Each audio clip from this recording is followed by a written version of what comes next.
you do need to earn a living from this, and not everyone does, how might that happen? And how are you going to have some intention going into this process rather than just letting luck or serendipity or like the vicissitudes of the market determine where you end up? Grammar Girl here. I'm Mignon Fogarty, and today I'm here with Jane Friedman, one of today's leading experts on the publishing industry. Through her website, social media, courses, newsletters, and books, she helps writers understand the business of writing and building a successful writing life. Jane Friedman, welcome to the Grammar Girl podcast. Thanks so much. Pleasure to be here. Yeah, so you have the second edition of your fabulous book, The Business of Being a Writer. I finished this yesterday. I already have heartily recommended it to a friend who is heading off to get an MFA in the fall, and I'm going to be recommending this to a lot of people. I wish I had had it when I was just starting out. It's so great. Good job. Thank you. And it's not common for a book to get a second edition. So, what is it about publishing that has changed that made this second edition necessary? Well, I have to say, when I wrote the first edition, I didn't really future-proof it. Part of the blame lies squarely on my shoulders. The book goes a lot into platform building, which is how authors build up visibility to their readers. And so there was quite a bit of discussion of social media in there. I also had significant sections devoted to explaining the magazine publishing industry, online publishing, and digital publishing. And, you know, when I sat down to write that first edition, I want to say it was around 2016 or so. And now, 2025, it is a very different landscape for magazines. And I'm not going to say magazine publishing is dead. However, I do have to wonder what it means to even say the magazine industry at this point, because it's just not recognizable, at least not compared to when I first got into the industry. So those were some of the areas that needed to be updated, but also my own thinking has evolved a lot over the Mhm. last 5 to 10 years. And so I mean, books are never done, really, and at least for a nonfiction author like myself, it's never done. It's always going to be going out of date. But yes, my thinking had also changed, and I was eager to like just rectify some things in that second edition. Okay, so you've piqued my curiosity now. So how has Yeah. your thinking changed? Well, I feel like mindset is really vital, and in fact, part 1 is titled Mindset Matters, and that section did not exist in the first book. And the driving force behind that is, if people come into this with a certain mindset, like thinking they don't have any agency, or getting caught up in rejections, or in so many negative messages that exist in publishing, if those things will just stop you dead in your tracks, you will shut down psychologically or mentally, emotionally, and you will check out before you've really had time to make your way on the business end. So what should a writer focus on in getting the mindset in the right place? Well, one of the chapters just addresses rejection head on, because it's going to come whether you like it or not. It comes in lots of different shapes and forms. It's not just about rejection from agents or publishers. It's about rejection on so many different levels. Could be readers. It could be, pitching yourself for any number of things, any number of opportunities, not getting the sales you want, etc. So not seeing these things as career defining or career ending is quite important. And then I also just talk about what it takes to earn a living. If you want to earn money from writing and publishing, there are certain expectations I think that people have that are unrealistic. And I think they have to recognize that careers aren't made like with one book or overnight, even though it may appear that way. If like from the outside looking in, that's not how it works. And so there's a great deal of patience and thought that has to go into this, thinking through, okay, if you do need to earn a living from this, and not everyone does, how might that happen? And how are you going to have some intention going into this process rather than just letting luck or serendipity or like the vicissitudes of the market determine where you end up? So let's say the nonfiction writers you see who are able to make a living as a writer, like, how do they piece that life together typically? Obviously, it's gonna be different for Yeah. everyone, but what's the big picture that you see? So book sales rarely cut it. I mean, there are some exceptions out there. Like the big one right now would be James Clear and Atomic Habits, which Mhm. hasn't left the bestseller list in what, like 4 or 5 years. But that's like one book out of the millions that have been published since that initially launched. Very few are going to earn a living. Very few authors are going to earn a living from the book sales alone. Even if you get a nice advance, like even if you get a six-figure advance, that's just it'll hold you for a little while, but not indefinitely. So, 'Cause it can take years to write a book. yeah, exactly, exactly.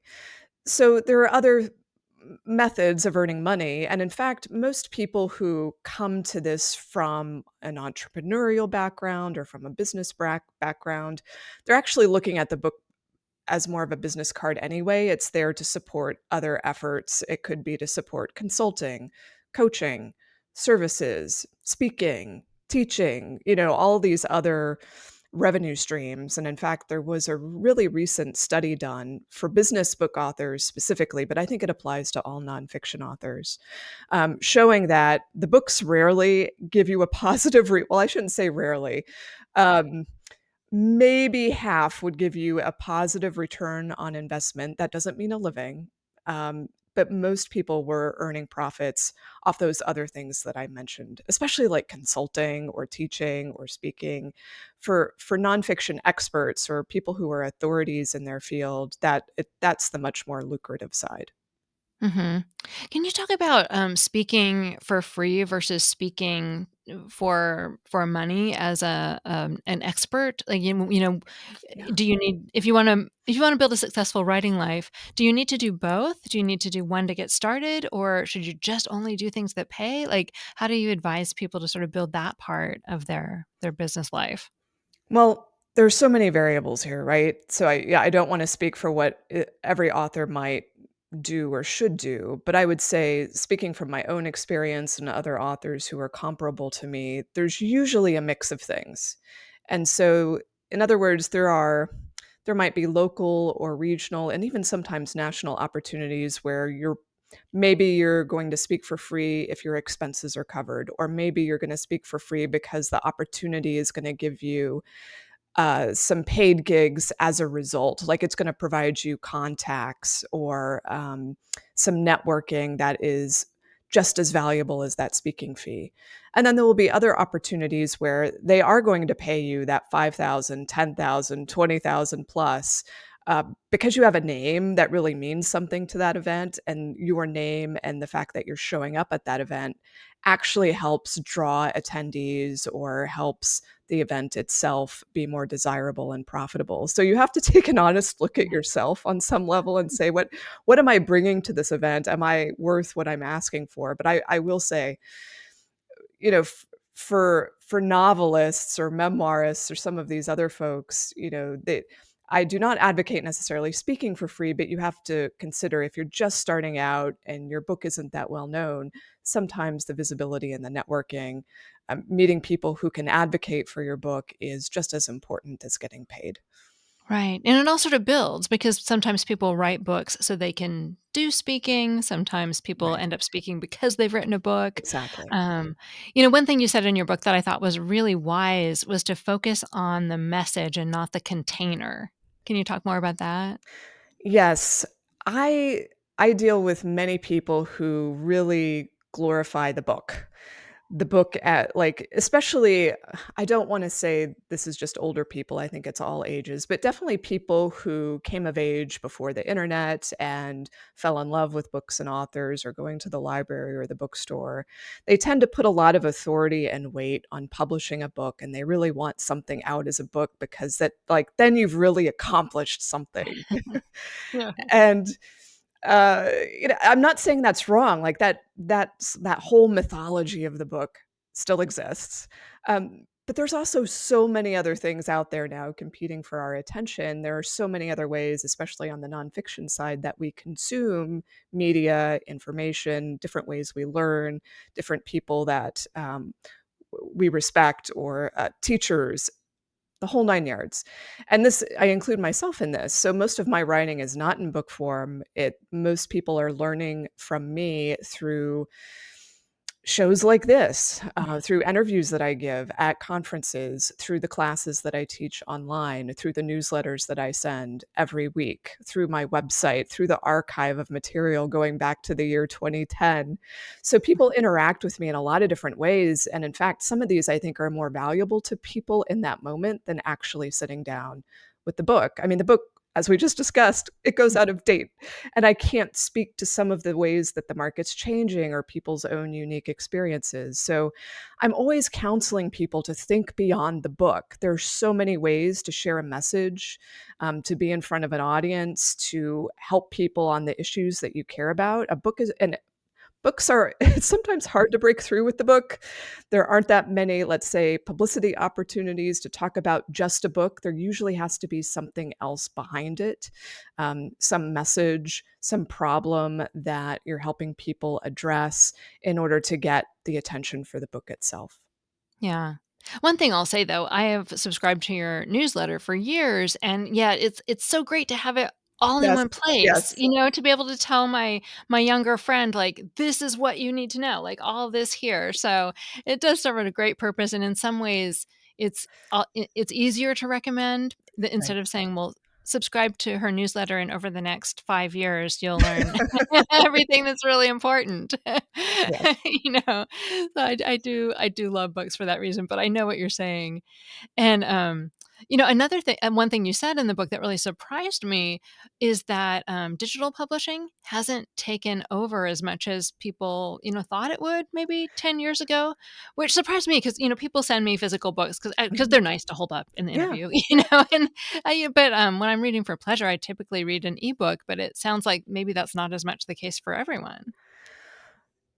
That's true. So, like, when I was working in the industry in the early 2010s and the Kindle and ebooks started entering the market, especially with the introduction of the iPad and the Apple Bookstore, Mm, I was one of those people who was saying, ebooks are going to be the dominant format in 5 years or 10 years, and that has not happened.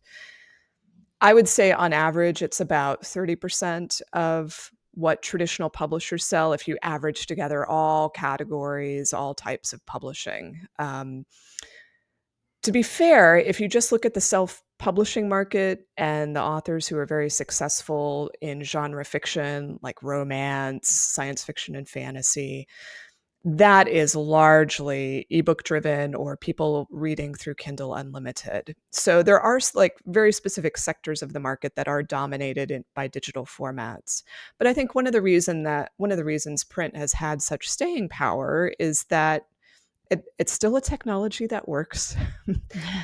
There are also, I think, pricing issues that have been there from the start, where if you look at the price of a print book compared to an ebook from a traditional publisher, the ebook does not look like a good value. Sometimes it's even priced higher than the print. So that's also, I shouldn't say standing in the way, but encouraging print to remain where it is. As of today, I think it presents a break from the screen. I think it can be a luxury. It can feel like a luxury to like just have this time away from what we do maybe with most of our days, sitting in front of a laptop or a desktop computer. Mhm. And now we have like deluxe editions, things with like the sprayed edges and like all of these things that are helping make tangible um, the authors that we love, the stories that we love. And of course, traditional publishing loves this. I mean, they're they're jumping onto that print luxury. I hesitate to call it a trend, but it's definitely ramped up in the last several years.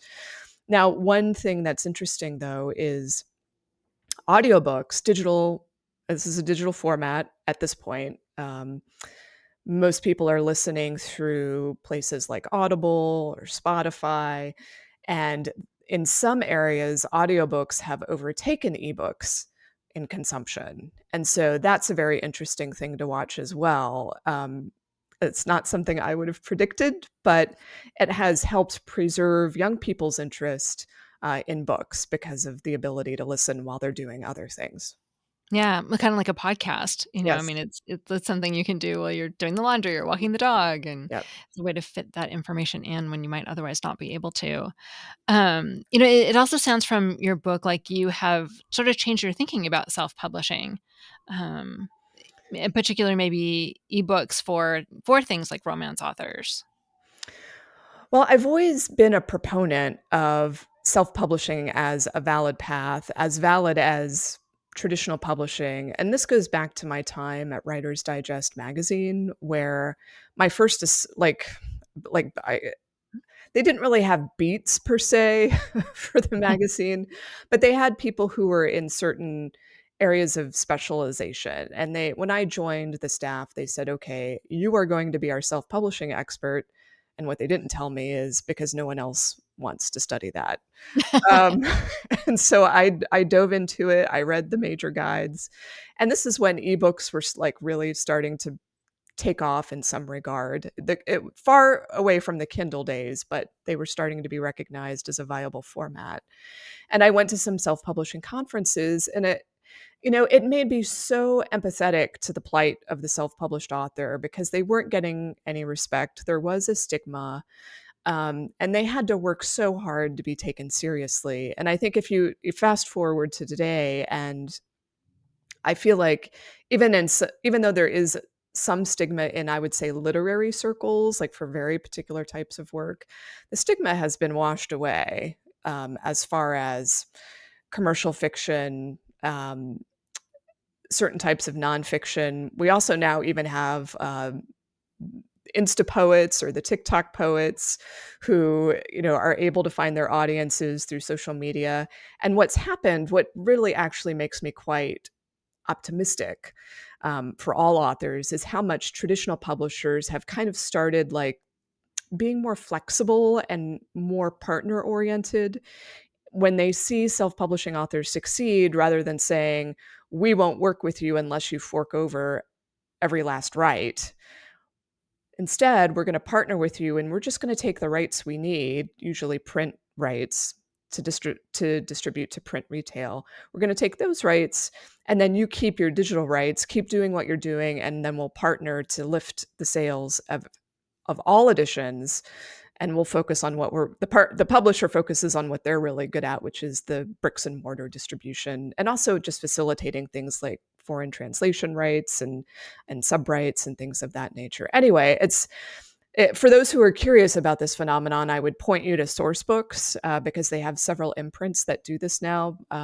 Most prominently, Bloom Books, and it's just, and to give you an idea, for those who know E.L. James, the author of the 50 Shades of Grey series, she's essentially a founder of that imprint and has worked in partnership with Sourcebooks to help authors find better business partners, because they know as much about their audiences, if not more, than the publisher does. So that's one development since I've entered the business that has been very positive, and I think gives self-published authors who know their readerships, it's your path into the industry without needing a gatekeeper to say yes.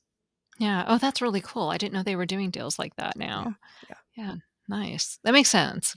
Um, and so, yeah, I mean, the other thing, we always it seems like we always end up talking about AI now on the yeah. podcast because it comes up in so many areas, and I know you've had some experiences with the problems that come about because of AI. Can you sort of share what you went through and how you are thinking about it now?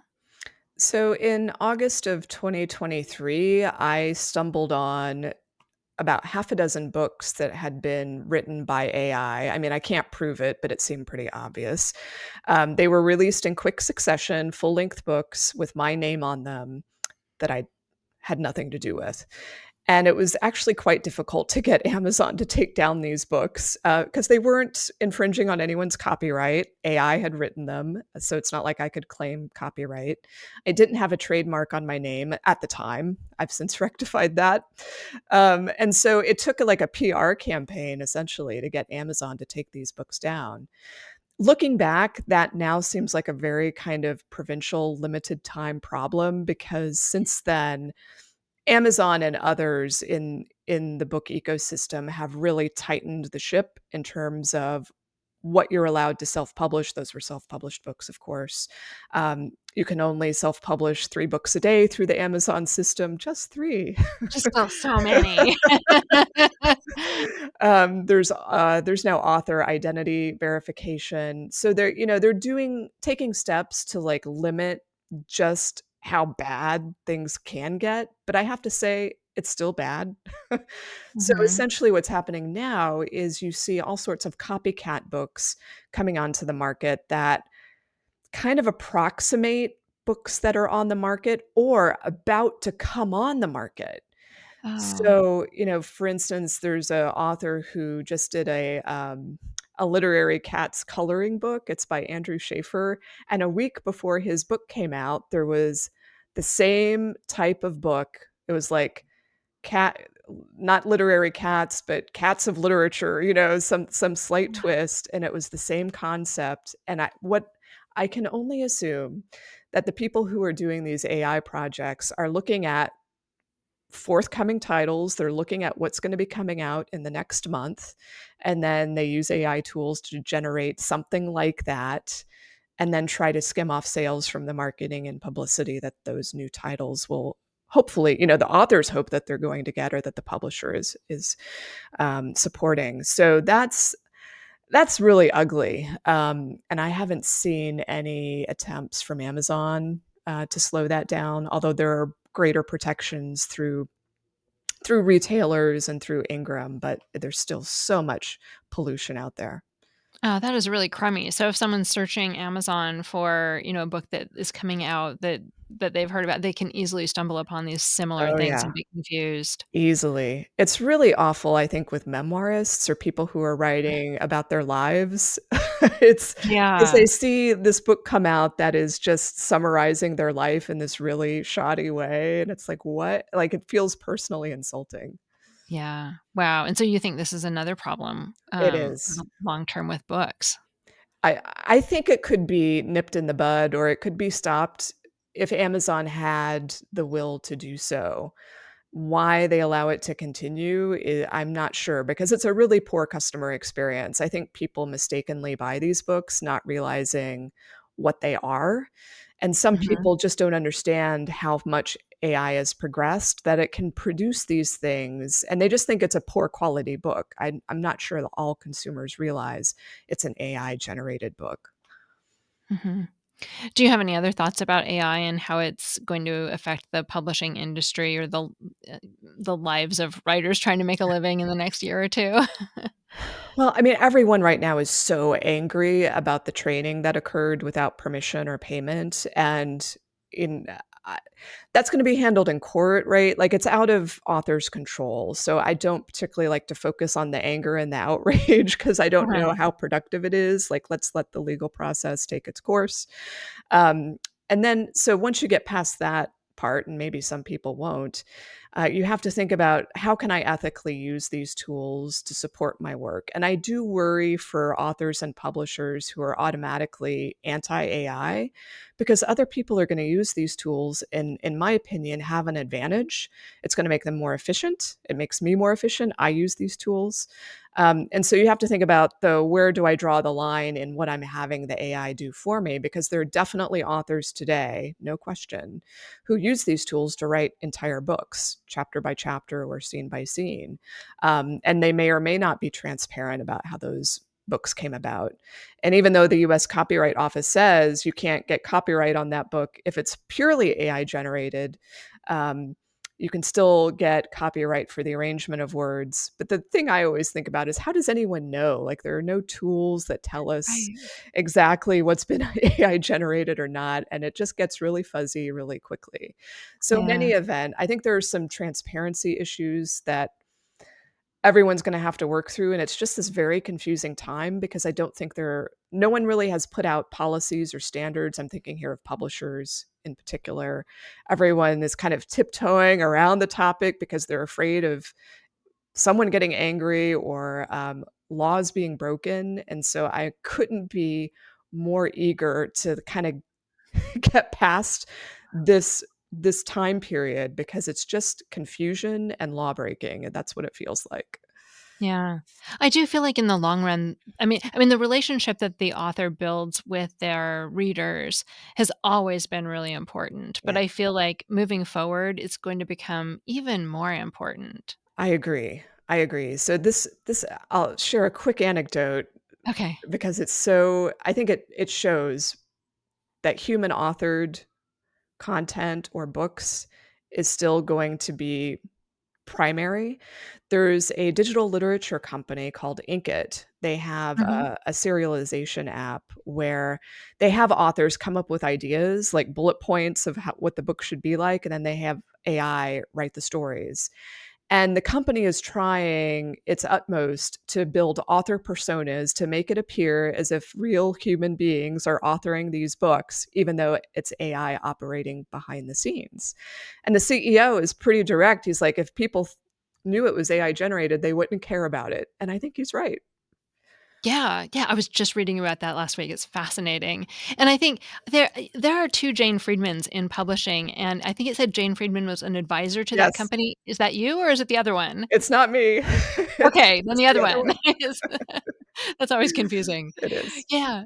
I mean, it's funny when I sometimes I still think about writing books, and it has crossed my mind that, like, maybe I should live stream myself writing the book so that people Ah, know I actually wrote it, or write it, try writing by hand so I yes. have proof that I have written it. I mean, it's the kinda thing that I think about now, which never I would have thought about before. Well, yeah, I think it makes the relationship so much more important.